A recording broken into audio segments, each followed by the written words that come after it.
Bismillahirrahmanirrahim. Assalamualaikum warahmatullahi wabarakatuh. Apa kabar siswa-siswi di rumah? Ibu doakan semoga kita selalu sehat walafiat dan dalam lindungan Allah Subhanahu wa taala. Amin ya rabbal alamin. Pada kesempatan kali ini, Ibu akan menjelaskan materi tentang mata pelajaran biologi. Ibu harap sebelum kalian memulai pembelajaran, kita mulai dengan berdoa. Semoga apa yang kita pelajari di dalam video ini bisa bermanfaat bagi kita semua. Oke, mari menyaksikan video pembelajarannya. Bismillahirrahmanirrahim. Assalamualaikum warahmatullahi wabarakatuh. Pembahasan kali ini masih tentang bab klasifikasi makhluk hidup. Pada pertemuan sebelumnya, kita sudah membahas tentang ciri-ciri makhluk hidup. Sekarang, kita akan mulai membahas tentang pengklasifikasian makhluk hidup. Sebelum Ibu mulai menjelaskan materinya, Ibu minta kalian mencatat poin-poin penting yang terdapat di dalam video yang Ibu jelaskan kali ini. Oke, mari kita mulai penjelasannya. Dalam pengklasifikasian makhluk hidup, kita harus mengetahui apa pengertian dari klasifikasi makhluk hidup dan apa tujuan dari pengklasifikasian makhluk hidup itu sendiri. Pengertian dari klasifikasi makhluk hidup adalah suatu cara mengelompokkan makhluk hidup berdasarkan kesamaan ciri yang dimiliki. Sedangkan tujuan dari pengklasifikasiannya adalah untuk mempermudah mengenali, membandingkan, dan mempelajari makhluk hidup itu sendiri. Selain dari tujuan umum yang tadi, terdapat juga tujuan khusus dari pengklasifikasian makhluk hidup. Tujuan khusus dari pengklasifikasian makhluk hidup itu diantaranya yang pertama, mengelompokkan makhluk hidup berdasarkan persamaan dan perbedaan ciri yang dimiliki. Yang kedua, mendeskripsikan ciri-ciri suatu jenis makhluk hidup untuk membedakannya dengan makhluk hidup dari jenis yang lain.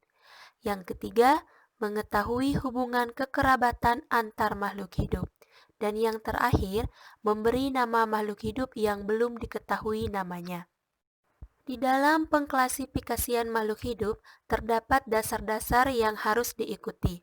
Yang pertama, klasifikasi makhluk hidup harus berdasarkan persamaan dan perbedaan ciri yang dimiliki.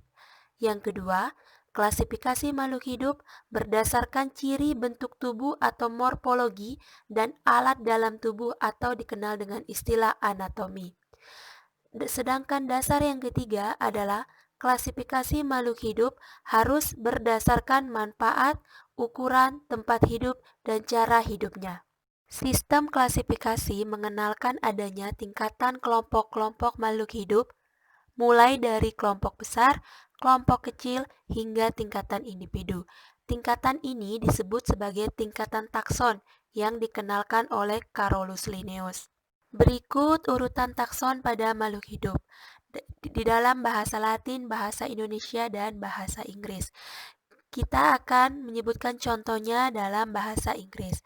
Di dalam bahasa Inggris, urutan tingkatan taksonnya mulai dari kingdom, division atau phylum, class, order, family, genus, dan spesies. Pada tingkatan divisi atau phylum terdapat perbedaan istilah. Istilah divisi biasa digunakan untuk kelompok tumbuhan, sedangkan istilah phylum biasa digunakan untuk kelompok hewan. Semakin besar kelompok atau dengan kata lain dari bawah ke atas, maka persamaan cirinya sedikit tetapi memiliki jumlah anggota yang banyak. Sedangkan pada tingkatan kelompok kecil atau individu atau dari atas ke bawah, maka persamaan cirinya semakin banyak, tetapi anggota kelompoknya semakin sedikit. Selain istilah tingkatan takson, Carolus Linnaeus juga menggunakan sistem klasifikasi makhluk hidup yang disebut dengan sistem binomial nomenklatur atau sistem nama ganda. Aturan-aturan dalam sistem binomial nomenklatur adalah sebagai berikut. Yang pertama, nama spesies terdiri atas dua suku kata. Kata pertama adalah nama genusnya dan kata kedua adalah penunjuk spesies. Yang kedua, Kata pertama selalu diawali dengan huruf besar dan kata kedua dengan huruf kecil. Yang ketiga, menggunakan bahasa Latin atau ilmiah atau bahasa yang dilatinkan, yaitu dengan dicetak miring atau digarisbawahi secara terpisah untuk nama genus dan nama spesiesnya. Sebagai contoh, nama ilmiah jagung adalah Zea mays atau dapat pula ditulis Zea mays. Hal ini menunjukkan nama genus untuk Zea dan nama petunjuk spesiesnya adalah mays. Aturan penulisan seperti ini memudahkan kita untuk mengetahui perbedaan nama makhluk hidup yang menggunakan nama Latin di dalam suatu wacana, bukan hanya nama atau istilah bahasa Inggris saja.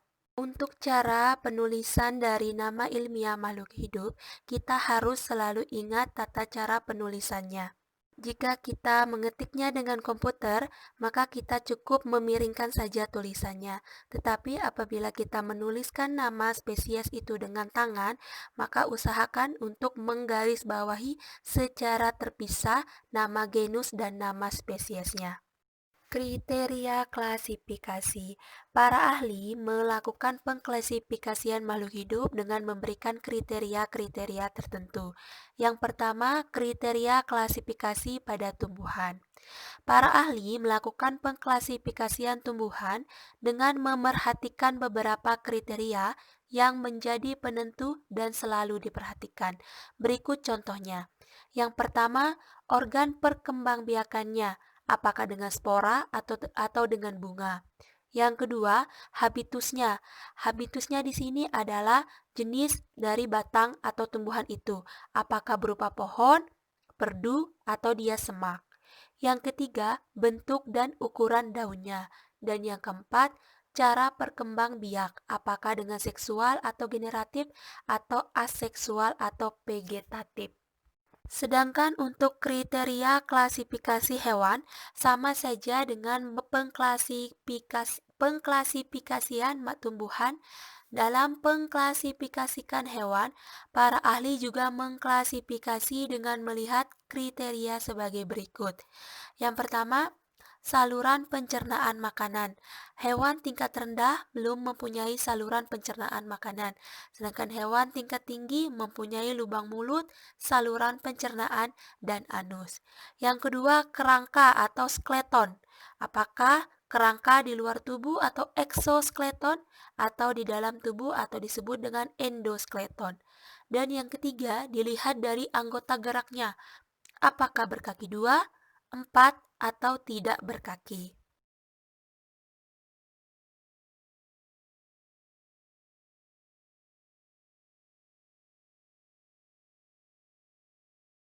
Sampai sini dulu penjelasan materi kita tentang pengklasifikasian makhluk hidup. Selanjutnya kita akan membahas tentang kunci determinasi. Terima kasih atas perhatiannya. Wabillahi taufiq wal hidayah. Wassalamualaikum warahmatullahi wabarakatuh.